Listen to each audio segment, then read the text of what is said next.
Kur po zbrisnim qafëthanën, u shfaq një pamje fantastike mbi liçenin e Ohrit me ishuj drite. Ishte një metaforë nga natyra që shpjegonte jetët tona. Kështu jemi të dashur miq. Ishuj drite të ndarë në liçenin e jetës. Po në këtë liçen në fakt ka edhe erëra, ka stuhi që shtyjnë, përflasin disa zëra që thonë nuk do t'ja dalësh. Mos u mundo kot. Shht, ul kokën, harroje. Dhe krijohet një përshtjellim si në botën e Odises, ku qielli bëhet baltë edhe balta bëhet re dhe ti as fiksohesh. Kjo është energjia frenuese që na rrethon në jetën tonë të përditshme shqiptare, që çdo ditë e dëgjojmë nga goja e njerëzisë. Madje kur ti guxon ndonjë ide, në sytë e njerëzve lexon të njëjtin mendim. Çuni mirë ky, po gjuna. A thu sikur ëndra jote ka ndonjë pull çmendurie nga tatimet. Po se cili prej nesh ka diçka që i duhet tjetrit. Madje pa u takuar me dikën ne më mund t'i gjendemi tjetrit. Dhe se cili prej nesh ka një gjë që është më i miri se të gjithë të tjerët. Puna është ta zbuloj dhe ta ndaj me botën. A e dini? Ashtu si çdo kryeministër që ka kabinetin e vet, edhe ne jemi kryeministra të jetëve tona. Dhe kemi kabinetin ton, me njerëz që janë apo nuk janë pranë nesh.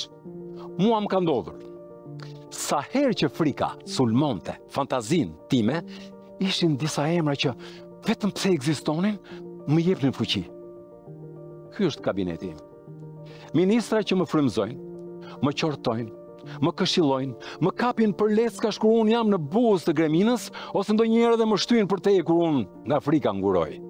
Janë personalitete, shok lagje, janë pleq, fëmijë, të gjallë apo të vdekur, por ama ata janë kabineti i im.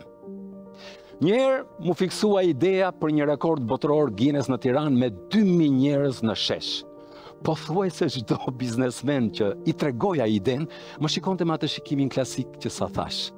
Çuni mirë, po gjuna. Por në darkë, kabineti është ai që thotë, ec përpara, ti ja del. Dhe miq të dashur, kur je gati për sukses, siguria vishet në paraqitjen tënde, ndjehet në zërin tënd, në syrin tënd. E pra ky kabinet më stiloi mua këtë siguri në fytyrë dhe në pamjen time. Dhe pa ta unë nuk do t'ja kisha dal kur fare. Madje, më lejoni t'ju tregoj një gjë interesante. Fal tyre këtij kabineti, ky rekord botëror nuk u bë me 2000 veta, por plus 6000 të tjerë, se ishte ky kabinet që na fuqizonte. Nga veriu në jug 6000 veta dhe gallata është se kur ti triumfon, befas kabineti mbushet me më shumë ministra. Ata ishin aty pa e njohur, në pritje, fiks për fitoren tënde. Ja kjo është e bukura. E këtij kabineti me njerëz që i kemi dhe si kemi. Ja si e formoj unë kabinetin tim. Për shembull, njëri është shkrimtar i famshëm i Shqipërisë. Unë kam ministrin tim të kulturës.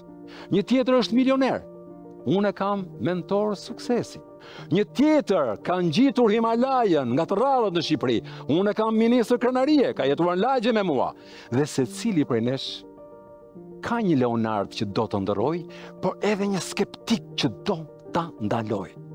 Por të gjithë kemi një kabinet që është apo nuk është aty, mjafton që ekziston. Ai po pret. Kabineti ynë është ai që në atë zërin e vet na thot, mos u dorëzo.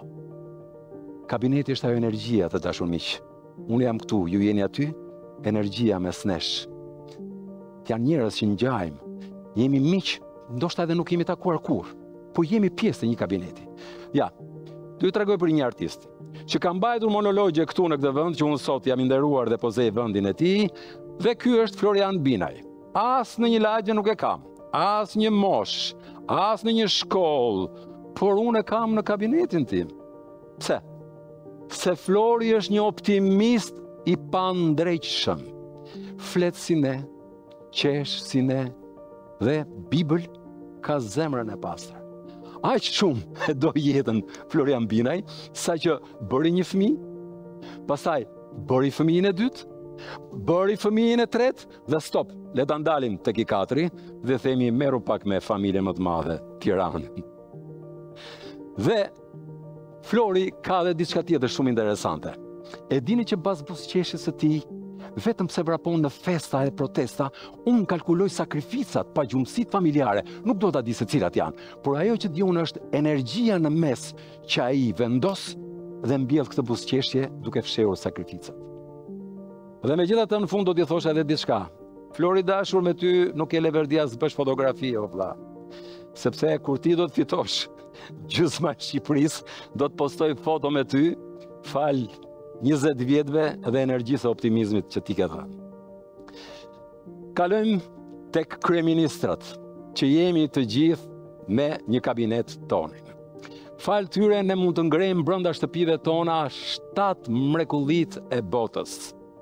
Korabin e mirënjohjes, Niagarën e tolerancës, murin kinez brenda shtëpisë të dhemsurisë, deri tek fari i Aleksandrisë së shpresës. Sepse në fund, miq të dashur, ne nuk jemi vetëm thjesht ishuj drite, po jemi një arkipelag shpirtrash, që dritën e njërit ja dhurojmë tjetrit.